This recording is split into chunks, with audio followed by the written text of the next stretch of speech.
So last time आपण second chapter मॅट्रासिस start केलं होतं पेपर फर्स्टमधलं, आणि त्याच्यामध्ये आपण बेसिक कन्सेप्ट घेत होतो की मॅट्रासिस काय असतो. काल आपण मॅट्रासिसची डेफिनेशन बघितली आणि मॅट्रासिसचे टाईप्स आपण स्टार्ट केले होते.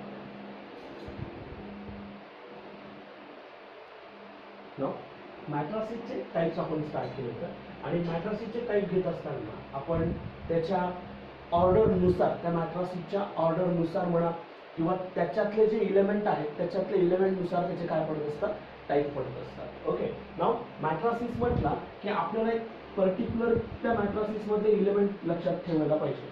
ओके, त्याची पोझिशन लक्षात आली पाहिजे. A11, A12, A13 and up to so on, A1n. म्हणजे नंबर्स आहेत की नंबर्सला एक सिस्टमॅटिकली अरेंज केलेलं आहे. त्यास अरेंज केलेलं असेल रो वाईज आणि column wise. Okay, row wise आणि कॉलम वाईज त्याला काय केलं असेल, arrange. A21, A22, A23 and up to so on, A2n. इथे असं खाली आलं त्यानंतर AM1, AM2 and up to so on, AMN. असे टोटल आपण जर विचार केला तर याच्यामध्ये मी किती रोज घेतो, टोटली यम रोज घेतो. First row, second row, third row, fourth row, m rows घेतलेले आहेत, बरोबर. आणि टोटल इकडे जर घेतले तर यन कॉलम्स मी घेतलेले आहेत. किती कॉलम्स घेतलेत, N. First column, second column, third column, nth column. तसंच जर बघितलं तर रो वर्सेस कॉलम. नंबर्स जर आपल्याला मोजायचे असले तर आपण जसं रेक्टँगलचा एरिया काढतो त्या पद्धतीने जरी प्रॉडक्ट घेतो आपण, रो लेन इंटू ब्रीड आपण असं म्हणतो, त्या पद्धतीने. एम म्हणजे काय, दस नंबर ऑफ रोज, आणि एन म्हणजे काय, नंबर ऑफ कॉलम्स. रोज म्हटलं तर हॉरिझॉन्टल नंबर्स आणि कॉलम म्हटलं तर व्हर्टिकल नंबर्स आपण त्याच्यामध्ये घेतो. हा पहिला कॉलम झाला, हा दुसरा कॉलम झाला, हा तिसरा कॉलम झाला, हा यंथ कॉलम झाला, बरोबर. तसंच हा फर्स्ट रो झाला. एक रो म्हटलं की त्याच्यातला त्या रो मधला प्रत्येक इलेमेंट त्याच्यामध्ये कंटेन करतो. दुसरा रो म्हटलं की त्याच्यात सगळे त्या रो मधले पूर्ण इलेमेंट कंटेन करतील.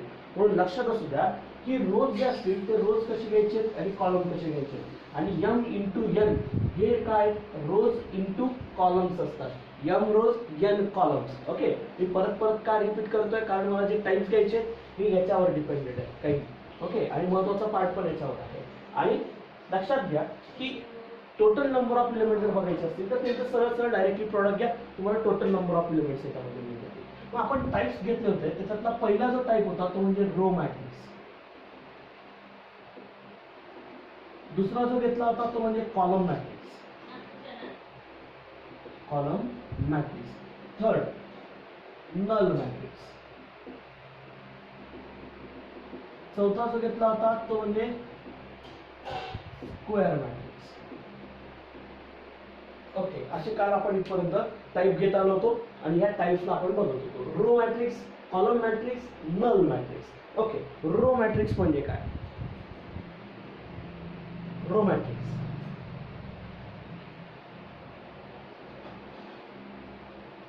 ओनली वन रो, म्हणजे one row and number of columns. एकापेक्षा जास्त कॉलम्स त्याच्यामध्ये असू शकतात आणि फक्त एक आणि एकच रो असणार. कॉलम मॅट्रिक्स म्हणजे काय, असा मॅट्रिक्स की ज्याच्यामध्ये एकच कॉलम आहे आणि नंबर ऑफ रोज आहे, त्याला काय म्हणणार आपण, कॉलम मॅट्रिक्स म्हणणार. नल मॅट्रिक्स, नल मॅट्रिक्स कोणाला म्हणतो आपण, the matrix the all element, all these elements will be zero. त्याच्यातला प्रत्येक एलिमेंट काय असेल, झिरो असेल. स्क्वेअर मॅट्रिक्स लक्षात घ्या, इथून पुढचे 5 ते 6 टाईप ही याच्यात एकामागून एक आहे, एकामागून एक येणार आहे. Square matrix. Okay, square matrix कोणाला म्हणायचं, याच्यामध्ये हा जर मॅट्रिक्स घेतला तर ह्या मॅट्रिक्स मध्ये जर m is equals to n असेल, तर m is equals to n असेल. Okay, square matrix. जर या मॅट्रिक्स मध्ये मी m is equals to n घेतला, म्हणजे m is equals to n घेतला म्हणजे काय, नंबर ऑफ रोज आणि नंबर ऑफ कॉलम जर मी सेम ठेवले असतील तर त्या मॅट्रिक्सला काय म्हणायचं, स्क्वेअर मॅट्रिक्स म्हणायचं. म्हणजे असा मॅट्रिक्स की ज्याच्यात number of rose, number of columns काय सेम आहे. फॉर एक्झाम्पल आपण जर घेतले तर काही एक्झाम्पल आपण बघितले होते. स्क्वेअर मॅट्रिक्स हा महत्वाचा एक पार्ट होता. त्याच्यात काही एक्झाम्पल्स असे होते,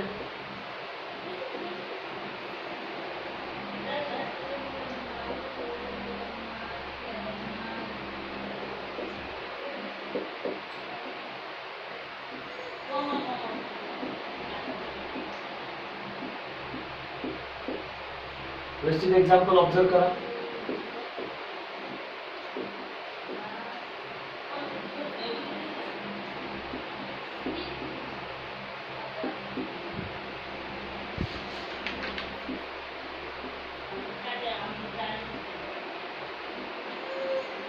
हे सर्व कोणत्या टाइपचे मॅट्रिसेस आहेत मला सांगायचं आहे.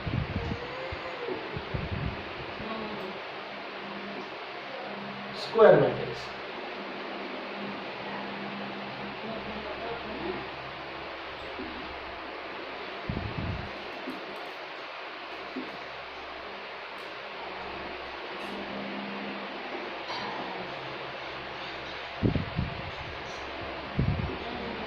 ओके, काही टाइप्स घेतले. याच्यात मी फक्त 2 ऑर्डरचे मॅट्रिसेस ठेवले. एक म्हणजे 2x2 चा आहे आणि बाकीचे जेवढे पण घेतले तेवढे 3x3 घेतले. आता मला सांगा याच्यात नंबर ऑफ रोज किती या मॅट्रिसेस मध्ये? 2. नंबर ऑफ कॉलम्स किती? 2 आहे, बरोबर आहे. याच्यात नंबर ऑफ रोज किती? नंबर ऑफ कॉलम्स किती? 3, बरोबर ना. 3 कॉलम्स 3 रो. मग पहिल्या रो मधले एलिमेंट सांगा. फर्स्ट रो मध्ये एलिमेंट 3, 5, 6 रो वाईज लक्षात घ्या. दुसऱ्या रो मधले एलिमेंट 7, -1, 3 आणि थर्ड रो मधले एलिमेंट 2, 1, 0, बरोबर. नंतर कॉलम कडे आलो. फर्स्ट कॉलम मधले एलिमेंट 370. दुसऱ्या कॉलम मधले एलिमेंट आणि थर्ड कॉलम मधले एलिमेंट 630. कळतंय का? म्हणजे एक लक्षात असू द्या की आपण कॉलम रोज हे जर म्हटलं असेल तर आपण याच्यामध्ये ऑर्डर सुद्धा महत्वाची असते, हे लक्षात घ्या ना. मग दिलेले हे सर्व जे एक्झाम्पल आहेत ते कोणाचे एक्झाम्पल आहेत? स्क्वेअर मॅट्रिक्सचे एक्झाम्पल. ओके, पुढचं एक्झाम्पल म्हणजे पुढचा मॅट्रिक्सचा टाइप कोणता टाइप होता बरं? कोण सांगतंय मला? याच्याच लिंक मध्ये Das diagonal matrix. Diagonal matrix. आता डायगोनल मॅट्रिक्स कोण पाहिजे? डायगोनल मॅट्रिक्स हा ऑलवेज स्क्वेअर मॅट्रिक्स असतो, लक्षात घ्या. डायगोनलचा मॅट्रिक्स हा ऑलवेज काय पाहिजे? स्क्वेअर मॅट्रिक्स पाहिजे, लक्षात घ्या. नंतर डायगोनल मॅट्रिक्स हा स्क्वेअर मॅट्रिक्स पाहिजे आणि त्या स्क्वेअर मॅट्रिक्स मधला डायगोनल वाईज जे एलिमेंट असतात ते नॉन झिरो पाहिजेत. तेवढे सोडले की बाकीचे सगळे एलिमेंट झिरो पाहिजेत. मग मी जे एवढे एक्झाम्पल घेतलेत याच्यात किती डायगोनल मॅट्रिक्स आहेत बरं? किती डायगोनल आहेत? That's what is a diagonal matrix. First, बरोबर ना. दुसरं हे पहिला हा डायगोनल आहे, दुसरं हे आणि हा थर्ड आहे, बरोबर ना. डायगोनल म्हणजे काय? हा डायगोनल एलिमेंट्स असलेला मॅट्रिसेस, बरोबर ना. म्हणजे यालाच डायगोनल आपण म्हणतो. हे डायगोनल एलिमेंट आहे, दॅट्स डायगोनल एलिमेंट. आणि बाकीचे एलिमेंट्स बघा बरं, तेवढे डायगोनलचे एलिमेंट सोडा, बाकीचे एलिमेंट काय दिसतात तुम्हाला? बाकीचे एलिमेंट काय दिसतात? झिरो दिसतात. फक्त डायगोनलचे एलिमेंट नॉन झिरो असतील, बाकीचे सर्व एलिमेंट झिरो असतील, त्या मॅट्रिसेसला काय म्हणायचं? डायगोनल मॅट्रिक्स म्हणायचं. मग डायगोनल मॅट्रिक्स कोण पाहिजे? लक्षात घ्या, डायगोनल मॅट्रिक्स कोण असतो? स्क्वेअर मॅट्रिक्स असतो. आणि डायगोनल मॅट्रिक्स मध्ये डायगोनल सोडून उरलेले सर्व एलिमेंट काय पाहिजेत? मला झिरो पाहिजे, तरच मला डायगोनल मॅट्रिक्स, बरोबर ना. मग आता मला सांगा,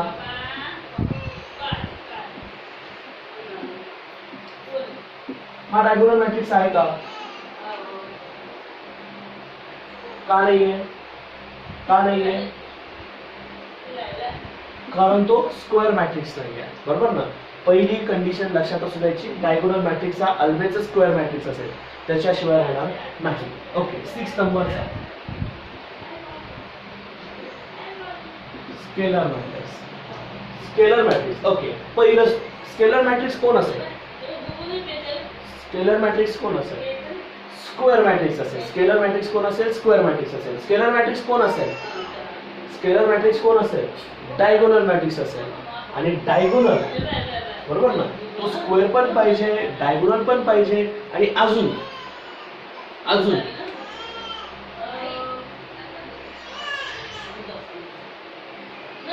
डायगोनल एलिमेंट सेम पाहिजे. Diagonal the diagonal matrix which have same diagonal elements, same diagonal elements. तर त्या दिलेल्या मॅट्रिक्सला काय म्हणणार, त्या दिलेल्या मॅट्रिक्सला स्केलर मॅट्रिक्स म्हणणार. मग मला सांगा बरं, is it scalar matrix? This matrix 3 0 0 0 7 0 0 0 9, कारण डायगोनलचे एलिमेंट सेम आहेत का? नाही, डायगोनलचे एलिमेंट सेम नाहीत. म्हणून मला सांगा, हा डायगोनल मॅट्रिक्स आहे, स्केलर मॅट्रिक्स आहे? हा स्केलर मॅट्रिक्स आहे, हा स्केलर मॅट्रिक्स आहे. यस, बरोबर ना. मग डोक्यात एक लक्षात असू द्यायचं आहे की स्केलर मॅट्रिक्स म्हटला त्या ठिकाणी तो स्क्वेअर पाहिजे, तो डायगोनल पाहिजे आणि त्याचे डायगोनल एलिमेंट सेम पाहिजे. मग हा डोक्यात विचार ठेवून आपण पुढे कंटिन्यू करणार. आणि सगळ्यात महत्त्वाचा तो म्हणजे identity matrix. Okay, identity matrix म्हटला तर त्या ठिकाणी तुम्हाला आता महत्त्वाचं आहे, कारण या चॅप्टरमध्ये आयडेंटिटी मॅट्रिक्सला वेटेज जास्त आहे, त्यामुळे आपल्याला आयडेंटिटी मॅट्रिक्सवर फोकस करणं मस्ट असेल. आणि आयडेंटिटी मॅट्रिक्सचे बरेचसे एक्झाम्पल आपल्याला, कारण रिड्यूस करून आपल्याला आयडेंटिटी मॅट्रिक्समध्ये आणावं लागतं.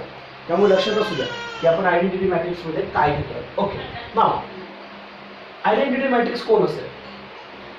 पहिलं तो कोण असेल? तो पहिले कोण असेल? स्क्वेअर असेल, बरोबर. तो कोण असेल? डायगोनल असेल.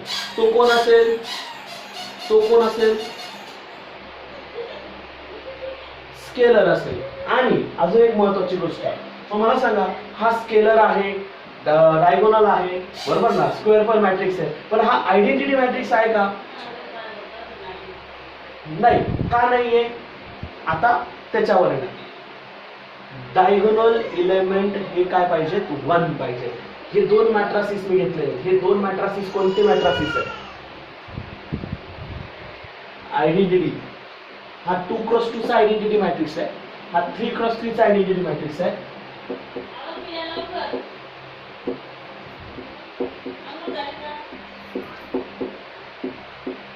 हा 4x4 चा आयडेंटिटी मॅट्रिक्स आहे. म्हणून लक्षात असू द्या की आयडेंटिटी मॅट्रिक्स म्हणजेच काय की डायगोनल एलिमेंट फक्त काय पाहिजे? 1 पाहिजे. आणि तो ऑलवेज काय असतो? ऑलवेज काय असतो? तो स्क्वेअर असतो, डायगोनल असतो, स्केलर पण असतो, बरोबर ना. आणि तो आयडेंटिटी फॉर्म होणार आहे जेव्हा आपण त्याला डिनोट करतो. आणि जनरली आयडेंटिटी मॅट्रिक्सला डिनोट केलं जातं capital I. Generally capital matrix identity matrix हा कशाने डिनोट केला जातो? कॅपिटल आय ने डिनोट केला जातो. लक्षात असू द्या. नंतर पुढचा मॅट्रिक्स कुठला घेतला तर आपण? Upper triangular matrix. Upper triangular matrix. चला, मग अप्पर ट्रायंगुलर मॅट्रिक्स याच्यात एखादं एक्झाम्पल दिसतंय का upper triangular मॅट्रिक्सचं?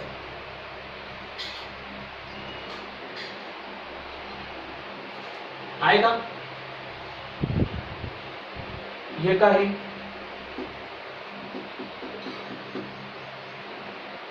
Upper triangular matrix हा डायगोनल आहे, बरोबर. आणि डायगोनलच्या खालचे जेवढे पण एलिमेंट असतील, आणि महत्वाची गोष्ट अशी की हा स्क्वेअर मॅट्रिक्स पाहिजे. हा काय पाहिजे? स्क्वेअर मॅट्रिक्स पाहिजे. लक्षात असू द्या. अप्पर ट्रायंगुलर जसं नावाप्रमाणे जर विचार केला ना त्याचा, तर हा डायगोनल आहे आणि डायगोनलच्या खालचे जेवढे पण एलिमेंट असतील तेवढे एलिमेंट काय असायला पाहिजे? 0 असायला पाहिजे. त्याला काय म्हणायचं? त्याला काय म्हणायचं? Upper triangular matrix. लक्षात घ्या, आपल्या शेवटच्या मेथडमध्ये, रिडक्शन मेथडमध्ये आपल्याला अप्पर ट्रायंगुलर आणि लोअर ट्रायंगुलर मेथड्स अप्लाय करायच्या आहेत.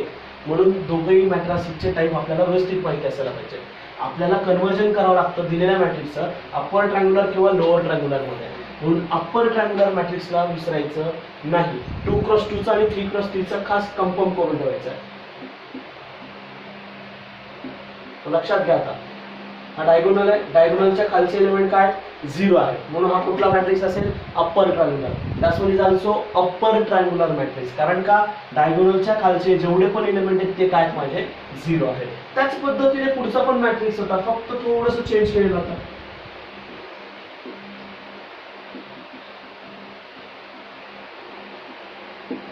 Lower triangular matrix. ओके, हा लोअर ट्रायंगुलर मॅट्रिक्स वर होता. ओके, मग is it example of lower triangular?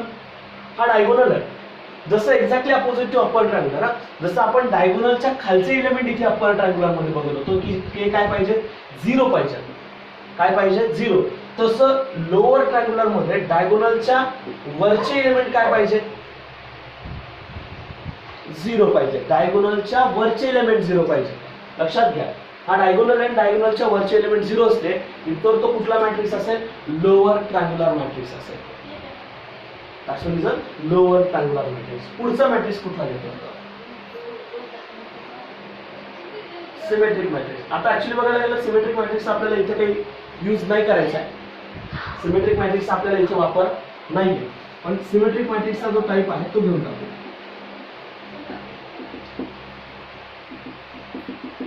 Symmetric matrix कशाला म्हणतात, एक ओरली घेऊन टाकतो. डायगोनलचे वरचे आणि डायगोनलचे खालचे एलिमेंट काय असतात, सेम असतात, पण त्याच्या ऑर्डर नुसार असतात. कशानुसार असतात, पोझिशन वाईज. बरोबर. नाव मग मी जर असं घेतलं 3 5 7 5 8 9 7 9 1. Okay, is it symmetric matrix? Is it symmetric? No. नक्की that's one is symmetric matrix. Diagonal सोडून द्या, त्याच्यानंतर हा एलिमेंट आणि हा एलिमेंट सेम पाहिजे. याची पोझिशन आहे 1 2 आणि याची पोझिशन आहे 2 1. 1 2 आणि 2 1 काय पाहिजे, सेम पाहिजे. ओके, नंतर याची पोझिशन आहे 1 3 तर याची पोझिशन आहे 3 1. बरोबर. याची पोझिशन आहे 2 3 तर याची पोझिशन आहे 3 2. तर त्यांच्या पोझिशन वाईज ते 1 2 2 1 1 3 3 1 3 2 2 3 हे एलिमेंट काय पाहिजे, सेम पाहिजे. तेव्हा दिलेला मॅट्रिक्स हा काय असतो, सिमेट्रिक मॅट्रिक्स असतो. कुठला मॅट्रिक्स असतो, सिमेट्रिक मॅट्रिक्स असतो. म्हणून लक्षात असू द्या. नंतर पुढचा सिमेट्रिक म्हणजे डायगोनलच्या वरचे एलिमेंट खालचे एलिमेंट पोझिशन वाईज काय आले पाहिजेत, सेम आले पाहिजेत. त्याच्याशिवाय मला सिमेट्रिक मॅट्रिक्स म्हणता येणार नाही. त्याच्या पुढचा मॅट्रिक्स कुठला होता,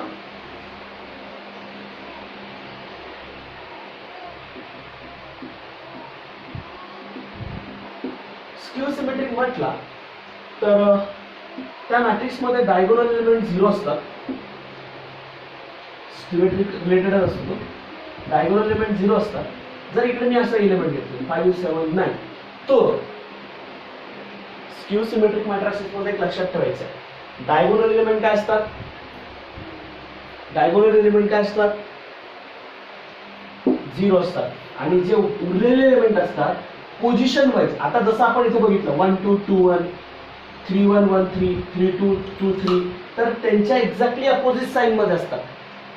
सेम असतील, मॅग्निट्यूड सेम असेल, पण साइन अपोजिट मध्ये असेल. कशामध्ये असेल, हा जर इथे 5 असेल तर इथे काय असेल, -5. इथे 7 असेल तर इथे कोण असेल, -7. आणि जर इथे 9 असेल तर इथे -9. म्हणजेच काय, हा skew symmetric matrix just we have to taken as A into A transpose equals to -1. Just we have to taken as identity किंवा आपण रिड्यूस पण करू शकतो. नंतर पुढचा कुठला घेतला होता, चला सांगा.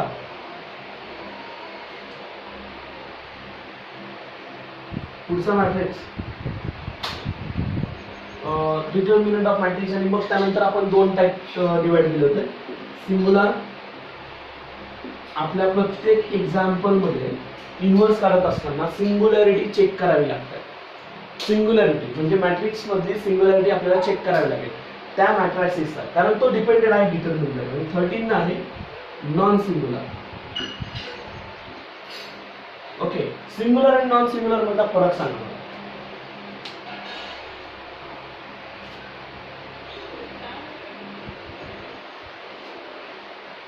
हा, त्याला सिंग्युलर म्हणतात. नॉन सिंग्युलर, नॉन सिंग्युलर बरोबर आहे. आता त्याच्या आधी आपण डिटर्मिनंट कसा काढायचा तो बघू. डिटर्मिनंट ऑफ मॅट्रिक्स बरोबर एक लक्षात घ्या. हा पार्ट सगळ्यांना आलाच पाहिजे. Determinant of matrix, determinant of matrix आलाच पाहिजे. जर नाही आला तर आपल्याला इन्व्हर्सकडे जाता येणार नाही. कारण पहिली जी स्टेप आहे मॅट्रासिसची किंवा आपण इन्व्हर्स काढत असताना त्याचा डिटर्मिनंट चेक करावा लागतो. डिटर्मिनंट 0 असेल तर त्या मॅट्रिक्सचा इन्व्हर्स निघत नाही. मी परत एकदा सांगतोय, जर दिलेल्या मॅट्रिक्सचा डिटर्मिनंट 0 असेल तर त्या मॅट्रासिसचा इन्व्हर्स निघत नाही. आणि जर तो नॉन झिरो असेल म्हणजे नॉन सिंग्युलर असेल, म्हणजे जर सिंग्युलर मॅट्रिक्स असेल तर त्या मॅट्रिक्सचा इन्व्हर्स निघत नाही. आणि जर मॅट्रिक्सचा डिटर्मिनंट हा नॉन झिरो असेल तरच त्या मॅट्रिक्सचा पुढची प्रोसेस स्टार्ट होणार. म्हणजे आपल्याला पहिली स्टेप, 3 मेथडमधली पहिली स्टेप हीच असणार. प्रत्येक मॅट्रासिसचा डिटर्मिनंट आपल्याला सॉल्व्ह करावा लागेल. त्यामुळे एक लक्षात असू द्यायचं आहे की आपल्याला मॅट्रासिसचा डिटर्मिनंट कसा काढायचा तो माहिती असायला पाहिजे. मी आता काय करतोय, एक मॅट्रिक्स घेतोय 2x2 चा इन जनरल मॅट्रिक्स घेतोय आणि त्या मॅट्रासिसचा डिटर्मिनंट काढतोय. A11, A12, A21 आणि A22 हा 2x2 चा मॅट्रिक्स घेतलाय ना. डिटर्मिनंट मध्ये आणि मॅट्रासिस मधला फरक सांगतो.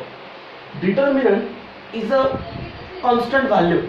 Determinant is a constant value, but the matrices have a number of elements, number of numbers contained in that. म्हणजेच काय, मॅट्रासिस मध्ये नंबर्स भरपूर असतात, 2 किंवा 2 पेक्षा जास्त असतात.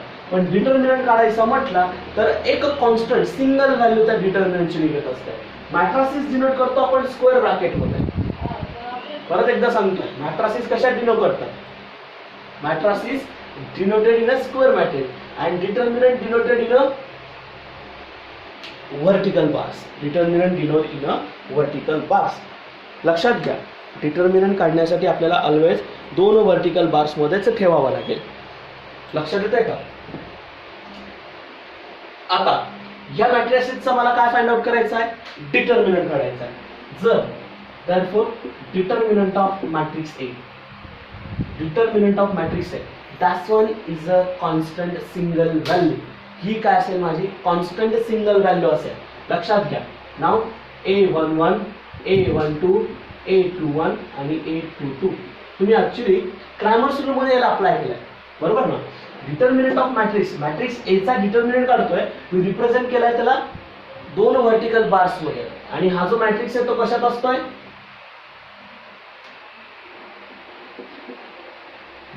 स्क्वेअर ब्रॅकेट मध्ये. बरेच जण मिस्टेक हीच करतात. बऱ्याच वेळा या मॅट्रासिसला सरळ वर्टिकल बार देऊन टाकतात किंवा याला स्क्वेअर ब्रॅकेट मध्ये देतात. तुम्हाला एकही मार्क्स पडणार नाही. मी परत एकदा सांगतोय, जर तुम्ही इथे स्क्वेअर ब्रॅकेट वगैरे देऊन दिला डिटर्मिनंट काढताना तुम्हाला मार्क्स पडणार नाही. मी परत एकदा सांगतोय, म्हणजे तुम्हाला मॅट्रासिसच माहिती नाही असा मिनिंग त्याचा होत असतो. म्हणून लक्षात असू द्या की तुम्हाला याच्यात 2 वर्टिकल बार्स मध्येच त्याला रिप्रेझेंट करावं लागेल. ओके, मग चला याचा डिटर्मिनंट सांगायचा मला. 2x2 मॅट्रिक्सचा डिटर्मिनंट A11 into A22. आता लक्षात घ्या, अल्टरनेटिव्ह साइन्स ठेवतो. लक्षात घ्या, अल्टरनेटिव्ह साइन्स. इथे प्लस घेतला असेल तर इथे काय असेल माझा? मायनस असायला पाहिजे. ओके, प्लस मायनस आणि या दोघांचा product cross multiply. A11 into A22 minus A12 into A21. That's one is a determinant of 2x2 matrices. हा काय माझा डिटर्मिनंट आहे 2x2 मॅट्रिक्सचा. एखादा एक्झाम्पल घेऊ. फॉर एक्झाम्पल बघा, एक मॅट्रिक्स घेतला 3 8 2 5 असा काहीतरी मॅट्रिक्स घेतला. ओके, या मॅट्रिक्सचा डिटर्मिनंट मला काढायचा आहे. म्हणजेच काय 3 8 2 5 चा डिटर्मिनंट काढायचा आहे. चला सांगा बरं डिटर्मिनंट कसा असेल माझा?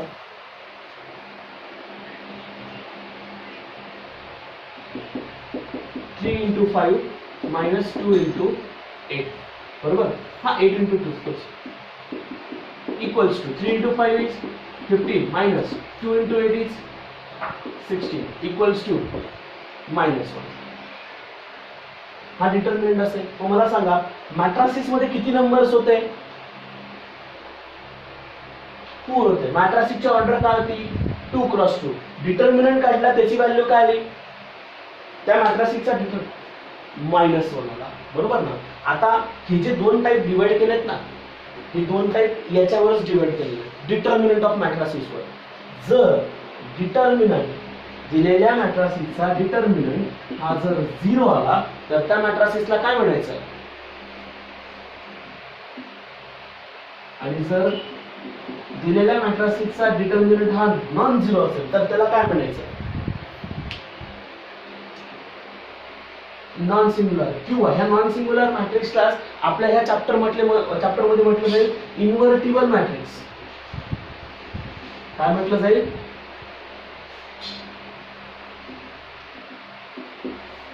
याला इन्व्हर्टिबल मॅट्रिक्स का म्हणतात, कारण त्याचा डिटर्मिनंट नॉन झिरो आहे म्हणून त्या मॅट्रासिसचा इन्व्हर्स निघतोय. परत एकदा सांगतो, त्या मॅट्रासिसचा डिटर्मिनंट नॉन झिरो आहे म्हणून त्या मॅट्रासिसचा इन्व्हर्स एक्झिस्ट होतो, म्हणून त्या मॅट्रासिसला इन्व्हर्टिबल मॅट्रिक्स म्हणतात. नॉन सिंग्युलर मॅट्रिक्स आहे म्हणून त्याला इन्व्हर्टिबल मॅट्रिक्स म्हटलं जातं. कारण का, कारण त्या मॅट्रासिसचा इन्व्हर्स मला काढता येणार आहे. जर डिटर्मिनंट झिरो असतं तर इन्व्हर्स काढता येईल का, नाही काढता येणार. लक्षात असू द्या की त्याचा डिटर्मिनंट जर 0 असेल तर आपल्याला इन्व्हर्स काढता येत नाही, म्हणून तो इन्व्हर्टिबल असेल का, मग नसणार आहे. कळतंय, टाईप मध्ये. ओके, आता 3x3 कडे जाऊ. 3x3 खरा लेंथी प्रोसेस आहे त्यामुळे रो वाईज आणि कॉलम वाईज आपल्याला माहिती असायला पाहिजे. ओके, जर हे मॅट्रिक्स घेतला A11 A12 A13 A21 A22 A23 A31 A32 A33, that's 3x3 matrix. Okay, चला मग आता ऑब्झर्व करा या मॅट्रासिसचा डिटर्मिनंट कसा काढला. Just to find a matrices determinant. Okay, या मॅट्रासिसचा डिटर्मिनंट असा काहीतरी असेल A11 A12 A13 A21 A22 A23 A31 A32 and A33. चला आता लक्षात घ्या, रो वाईज आणि कॉलम वाईज आपल्याला काय करायचं आहे. डिटर्मिनंट काढत असताना एक लक्षात ठेवायचं की A11. ओके, नाव आपण डिटर्मिनंट फाइंड आउट केलं होतं त्यावेळेला याच्या रिलेटेड भरपूर एक्झाम्पल घेतले होते. एक्झाम्पल्स आपल्याला पर्टिक्युलरली जमत असतात, सॉल्व्ह करताना आपल्याला ऍडजस्टेबल असतात, त्यामुळे पटकन जमतात. त्यामुळे याच्या नंबर्सवर याच्यावर काढण्यापेक्षा आपण जर एक्झाम्पल बघितलं तर ते लवकर समजतात. हे आपण आता काढून बघू. आपण नाव परत एकदा अल्टरनेटिव्ह साईन्स असतील, plus minus plus minus plus minus. पहिली साईन प्लस असेल तर दुसरी मायनस असेल. नाव A11 A11 ओके इंटू, परत लक्षात घ्या A11 इंटू, मी काय केलं, हा पहिला एलिमेंट घेतला. ओके, त्याच्यात आता मी काय करेन, first row first column delete करेन. First row first column delete करेन. First row first column delete केला, उरलेले एलिमेंट कोण आहे,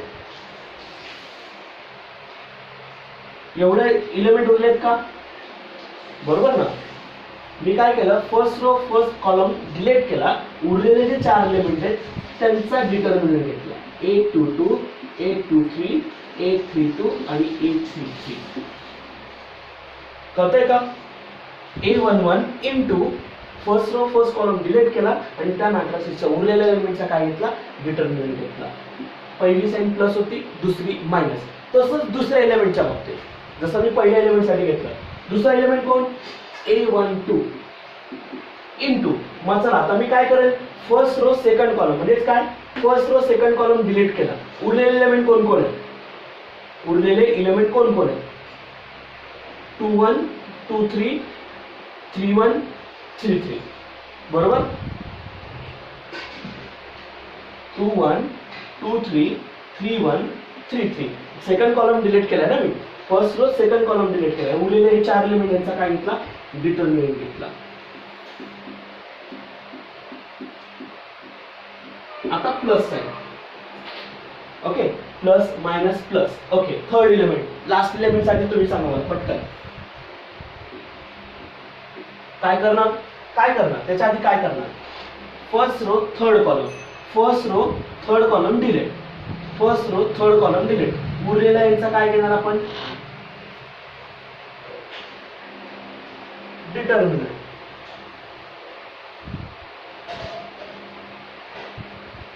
बस एवढं सॉल्व्ह केलं की हा काय असेल आपला, हा काय असेल आपला, तुम्ही याला सॉल्व्ह करा, हा काय असेल माझा डिटर्मिनंट कोणाचा, 3x3 चा डिटर्मिनंट असेल. हे जे मी आता एवढं सांगितलं ना, हे आपलं तोंडी कॅल्क्युलेशन व्हायला पाहिजे. बऱ्याच ठिकाणी आपल्याला डिटर्मिनंट काढत असताना याची तोंडी कॅल्क्युलेशन आपल्याला पटापट करता आली पाहिजे. आता हा 2x2 चा डिटर्मिनंट असतो तो आपल्याला ओरली करता येतो, कारण पटकन आहे. 5 × 3 will be 15, 8 × 2 will be 16, 15 - 16 will be -1. हे तोंडी कॅल्क्युलेशन आलं पाहिजे. आणि हे छोटे छोटे 2x2 च्या मॅट्रिक्सचा डिटर्मिनंट तो आपल्याला तोंडी आणि ओरली काढता आला पाहिजे, आणि तिथे डायरेक्टली व्हॅल्यू लिहिता आली तरी चालते. म्हणून डिटर्मिनंट काढलेला बेटर असतं आणि पटापट आपल्याला एक्झाम्पल समजले पाहिजे.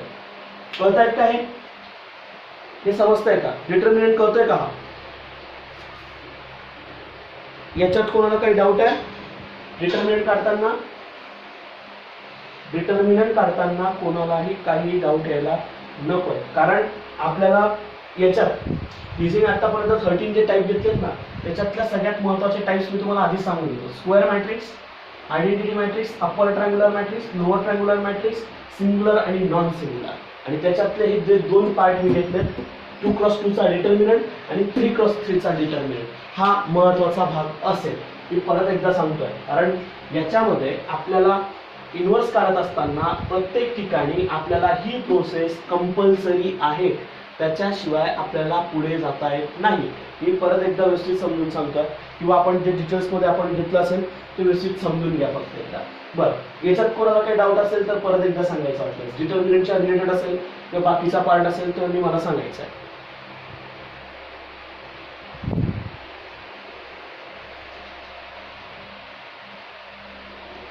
एकानेच कोणीतरी विचारा. नाही, सिंग्युलर मॅट्रिक्स. ओके, डिटर्मिनंट विचार सांगतोयस का तू? हां, नल मॅट्रिक्स मध्ये असे सगळे झिरो असतात, त्यामुळे सिंग्युलर आणि नल मॅट्रिक्सचा डिटर्मिनंट झिरो असेल ऑलवेज.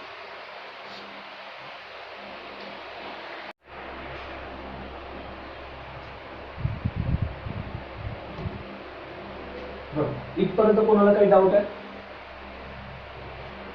हां, बोल बोल. कुठले? आयडेंटिटी मॅट्रिक्स का? आयडेंटिटी मॅट्रिक्स जो असतो ना, कन्फर्म असतो, फिक्स असतो. बाकीच्या गोष्टींचा विचार, आधीच्या मॅट्रिक्सचा विचार नाही केला तरी चालेल. फक्त दोन पार्ट एक लक्षात ठेवायचं आहे. पहिला 2x2 चा आयडेंटिटी मॅट्रिक्स 1001, हा 2x2 चा आयडेंटिटी मॅट्रिक्स असतो.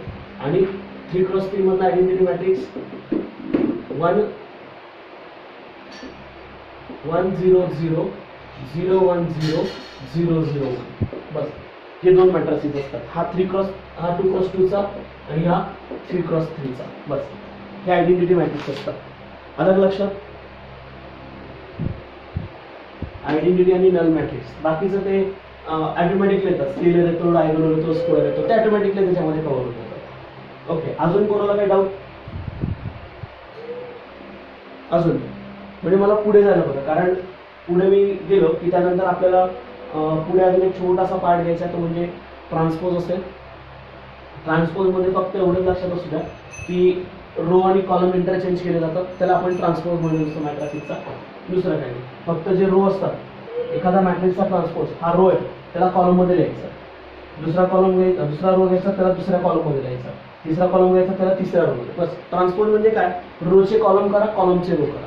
बस एवढं आपण केलं की आपल्याला ट्रान्सपोज मिळून जातो. ओके, अजून याच्यात जर बघितलं तर हे दोन महत्त्वाचे भाग आपले कंप्लीट होत आहेत. त्यानंतर मॅट्रिक्समध्ये आपला एक महत्त्वाचा पार्ट आहे, तो म्हणजे ॲडजॉइंट. ओके, आता 3 मेथड आहेत इन्व्हर्स काढण्याच्या. आपल्याकडे 3 मेथड आहेत, आणि त्या 3 मेथडमधली तिसरी मेथड आहे, त्याच्यामध्ये आपल्याला ॲडजॉइंट लागत असतो. काय लागत असतो? ॲडजॉइंट काढत असताना आपल्याला 3 पार्ट्समधून आपल्याला जावं लागतं. पहिला जो भाग असतो तो म्हणजे मायनस. पहिला जो कुठला भाग असतो? मायनस. दुसरा जो असतो तो म्हणजे को फॅक्टर. तिसरी मेथड टू फाइंड ॲडजॉइंट. मी फक्त एक ओव्हरलुक करतो, तिथे ॲक्च्युली मला फाइंड आउट करून दाखवावंच लागेल, डिटेल्समध्ये मला घ्यावंच लागेल, पण फक्त एक काय काय करावं लागेल हे फक्त मी तुम्हाला सांगतो. To find adjoint of matrix adjoint of a matrix. तर पहिले काय काढावं लागतं आपल्याला, मायनस, बरोबर ना, मायनस प्रत्येक इलेमेंटचे लिहितात. त्या मॅट्रिक्स मध्ये जेवढे इलेमेंट असतील तेवढ्या इलेमेंटचं काय लिहितात, मायनर लिहितात. आणि तसंच कोफॅक्टर सुद्धा, मायनसवर कोण डिपेंडेड आहे, कोफॅक्टर. मायनसवर कोण डिपेंडेड आहे, कोफॅक्टर. कोफॅक्टरचा फॉर्म्युला होता -1 n+1 इंटू MIJ. हा MIJ असतो. मायनस म्हणजे कोण, माझे MIJ. -1 into MIJ. त्याच पद्धतीने MIJ will be the minus, कारण कोफॅक्टर फक्त एक काय करतो, त्याला प्लस मायनसची साईन आपल्याला ऑड इव्हन प्लेसेसवर आपल्याला त्याची ठरवायची असते. ओके, कोफॅक्टर झाला की त्याचा काय तयार करतात, कोफॅक्टर्सला कशात लिहितात, कोफॅक्टर मॅट्रिक्स. आणि कोफॅक्टर मॅट्रिक्सचा ट्रान्सपोज घेतला की तो कोण असतो,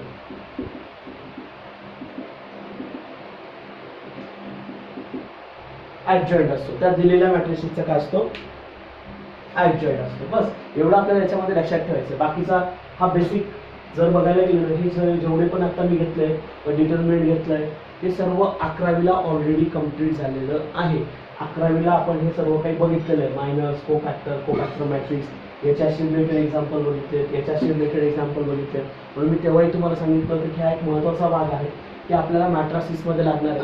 जर तुमच्या याच्याशी रिलेटेड कन्सेप्ट क्लिअर असतील तर तुम्हाला याच्यात कुठल्याही प्रकारचा प्रॉब्लेम येणार नाही. कारण जेवढं तुम्ही याच्याशी रिलेटेड क्लिअर असाल तेवढं तुम्हाला पुढे सोपं जाईल.